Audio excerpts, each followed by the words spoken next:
5 लोग भी चुनाव नहीं जीत पाएंगे, जदयू के 5 एमपी भी चुनाव नहीं जीत पाएंगे, क्योंकि नीतीश कुमार जी की कोई छवि जमीन पर बची नहीं है, संगठन बचा नहीं।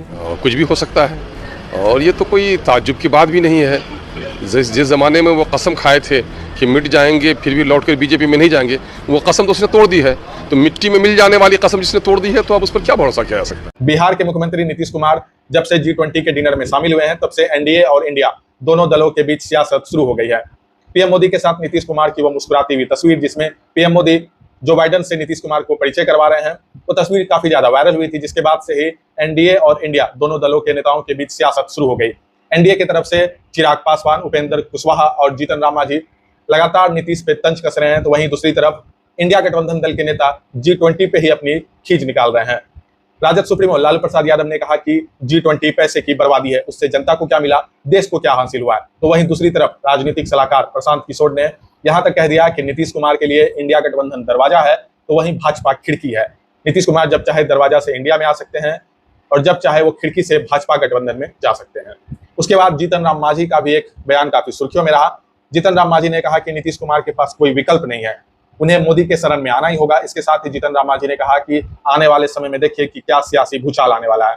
अब ये जीतन राम मांझी को ही मालूम होगा कि वो किस सियासी भूचाल की बात कर रहे हैं, लेकिन जीतन राम मांझी के बयान से कहीं ना कहीं सियासी भूचाल जरूर आने वाला है, क्योंकि जीतन राम मांझी यही नहीं रुके। जीतन राम मांझी ने आगे कहा कि नीतीश कुमार पीएम बनना चाहते थे, लेकिन लालू प्रसाद यादव ने राहुल गांधी को दुल्हा बना दिया और नीतीश कुमार को संयोजक तक नहीं बनने दिया है। मांझी ने आगे कहा कि नीतीश कुमार के मन में अगर भाजपा को लेके कुछ होता तो वो G20 के डिनर में शामिल होने नहीं जाते, लेकिन नीतीश कुमार के मन में जरूर कुछ चल रहा है, इसलिए वो G20 के डिनर में शामिल होने गए थे। भले ही G20 कोई राजनीतिक सम्मेलन नहीं था, लेकिन जब से G20 के डिनर में बिहार के मुख्यमंत्री नीतीश कुमार शामिल हुए हैं, तब से इस डिनर पे सियासत शुरू हो गई है। बुधवार को दिल्ली में इंडिया गठबंधन की बैठक आयोजित की जा रही है, जिसमें सीट शेयरिंग को लेकर चर्चा होगी, क्योंकि खुद राजद सुप्रीमो लालू प्रसाद यादव ने कहा कि अब जल्द से जल्द सीट शेयरिंग का फॉर्मूला अपनाया जाएगा।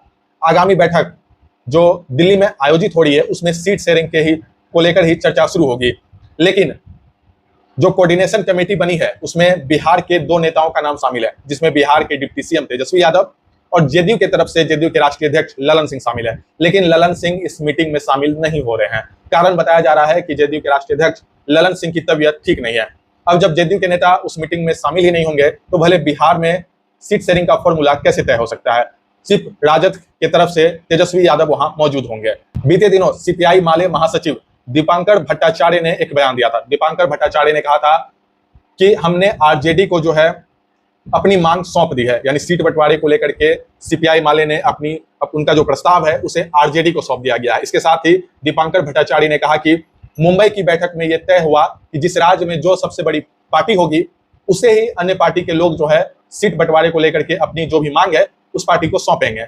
अब सोचिए कि इंडिया गठबंधन का नेतृत्व करने वाले नीतीश कुमार की जदयू पार्टी अपनी सीट की मांग को लेकर के आरजेडी को अपनी मांग सौंपेगी। क्या नीतीश कुमार का पीएम बनने का जो सपना था वो लालू प्रसाद यादव ने तोड़ दिया? इन बहुत सारे सवाल हैं जिसको लेकर के आगामी बैठक में बहुत कुछ सामने आ सकता है। इस सीट शेयरिंग के साथ साथ जदयू कार्यकर्ता जो लगातार ये मांग उठाते थे कि देश का पीएम कैसा हो, नीतीश कुमार जैसा हो। अब खास करके हाल फिलहाल के दिनों में ललन सिंह का भी एक बयान काफी सुर्खियों में रहा, जब ललन सिंह ने पीएम उम्मीदवार के लिए कहीं ना कहीं इशारों में नीतीश कुमार को सबसे परफेक्ट बताया था।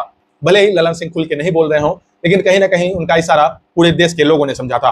हालांकि अब यह देखना होगा कि आगामी बैठक जो दिल्ली में हो रही है उसमें G20 के डिनर को लेकर के कितना प्रभाव पड़ता है। साथ ही साथ नीतीश कुमार और पीएम मोदी की जो तस्वीर वायरल हुई थी उसका कितना असर इंडिया गठबंधन का 12 से लेकर के 14 सितंबर तक होने वाली है, उसमें क्या असर होता है और क्या नई खबरें, क्या नई हलचल सामने निकल के आती है। अगर आप इस वीडियो को हमारे YouTube चैनल पे देख रहे हैं तो हमारे चैनल को सब्सक्राइब करें। अगर आप फेसबुक पेज पे देख रहे हैं तो हमारे पेज को फॉलो करें। धन्यवाद।